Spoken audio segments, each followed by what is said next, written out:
Progetto pilota 1 Nessuno 100 giga, campus ed evento finale a Favara, il servizio di Gaetano Ravanà.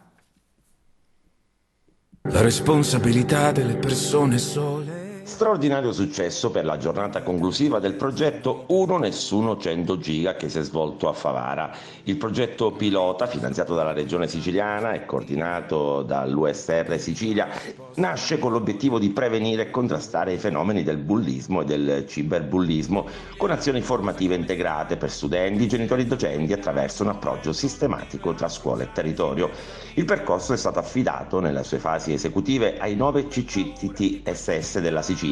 Nella provincia di Agrigento le attività poste in essere sono state realizzate con il coordinamento del CTS che ha sede presso l'Istituto Comprensivo Guarino di Favara diretto da Gabriella Bruccoleri.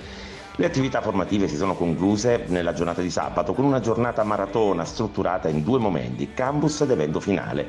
Il campus ha avuto luogo presso l'IC Guarino e ha coinvolto più di 300 dei destinatari dell'azione progettuale arrivati da tutta la provincia agrigentina, con laboratori creativi, integrati e intergenerazionali condotti da esperti, partner del progetto, testimonial del mondo della cultura, della musica e dello sport, Simonetta Agnello Orbi, Giusy Parolino, Francesco Pira, Marco Savattelli, Amelia Russello, Salvatore Bullo, Angelo Spataro dei Tinturia, rappresentanti della Polizia Postale e altri prestigiosi ospiti che hanno entusiasmato i partecipanti con azioni didattiche innovative e coinvolgenti.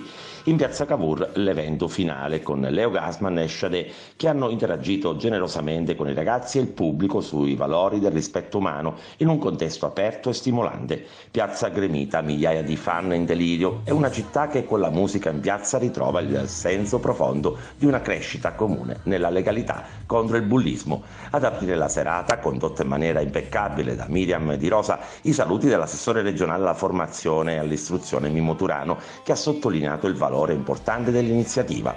Il progetto pilota si è avvalso della collaborazione di partner come Telefono Azzurro, Associazione Carolina, Associazione Ma Basta, del contributo della Polizia Postale, di associazioni locali e del patrocinio del Comune di Favara, con l'intento di veicolare il messaggio sociale a partire dalla valorizzazione del territorio, del patrimonio locale e della comunità tutta. Abbiamo vinto già. Bere per dimenticare è una fake news, se bevo i miei ricordi